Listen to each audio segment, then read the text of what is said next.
A lot of activity surrounding the GOP nomination in recent weeks. Let's go down what the data show about where some of the candidates who are now either officially in the race or potentially in the race stand in the eyes of the average Republican. We're talking about Republican data in the numbers that I'm about to show you.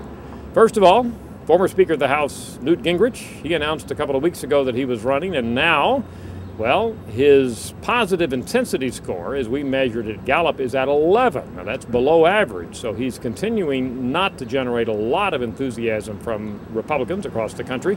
Name ID is not Newt Gingrich's problem. He's recognized at this point by 84% of Republicans.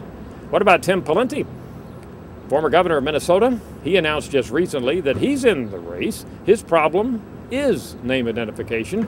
It's actually been sliding a little, and he is now known by less than 45% of Republicans nationwide. His positive intensity score is about average. And then there's Herman Cain, former CEO of Godfather's Pizza. He, too, announced recently that he's in the race for the Republican GOP nomination. Cain has a real name ID issue. Only a third of Republicans nationwide know who Herman Cain is, although that's up significantly from where it had been in the low 20% earlier this year when we started measuring him. But what's distinctive about Herman Cain is that he gets a very high positive intensity score based on those Republicans who know him. Cain's positive intensity score, as you see there, is 27. That's the highest of any Republican candidate or potential candidate that we tested. So again, although Cain is only known by a third of Republicans, those Republicans who do know him seem to really like him. A couple of other candidates, of course, there's Mitt Romney. Some observers say that he is the front runner, and he certainly is up there near the top when we ask Americans for whom they would vote in a trial heat measure.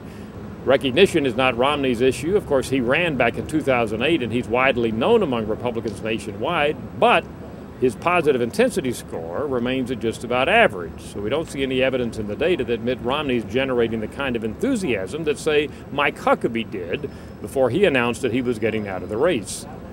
Another candidate who is not announced but looks like he may is Jon Huntsman, former ambassador to China, appointed by Barack Obama, a Democrat, of course, and the former governor of the state of Utah. Huntsman has been in New Hampshire looking like a candidate. He has a severe name ID problem. Only 27% of Republicans nationally know who he is, and his positive intensity score at 8 is one of the lowest that we measure. That's an update for you on where some of the candidates and potential candidates stand in this fascinating and ongoing race for the GOP presidential nomination. We'll be monitoring this weekly from now on until the primaries begin next January and February, so stay with us here at Gallup.com. I'm Dr. Frank Newport, Gallup's Editor-in-Chief.